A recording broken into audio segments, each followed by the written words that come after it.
hayyama namaa malee yookiin hayyama abbaa malee viidiyoo yookiin suuraa isaa waraabuudhaan sooshaal miidiyaa irratti haa ta'u yookiin iddoolee hawaasni baay'inaan arguu danda'utti maxxansuun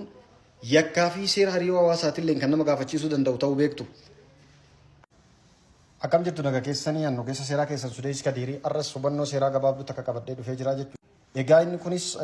akkaataa seera hariiroo hawaasaa keenya irratti tumamee jiru namni tokko suuraa namaa yookiin immoo viidiyoo isaa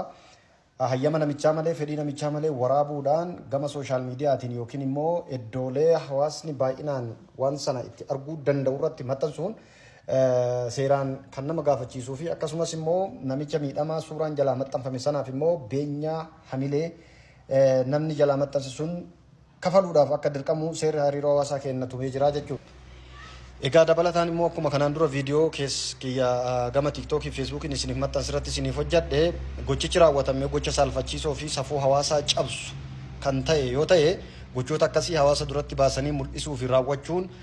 seera yakkaa keenyaan adabbii hidhaatiillee kan nama adabsiisu ta'uun isaa tumamee jira jechuudha. Kanaaf namoonni gaafii dhimma kanarratti na gaafattan viidiyoon kun deebii isiniif ta'a jedheetiin abdadha irraa hubattan jedhee yaada. Akkaawuntii TikTokii kiyya kana follow share like repost comment gochuudhaan support nu gochuu fi nama biraan ga'uun irraanfatina akkasumas gama Facebook kiyyaatiin illee viidiyoolee gaggabaabduu akkana isinii qooda waan ta'eef na hordofaa horaa bulaa deebana hakan dhabina.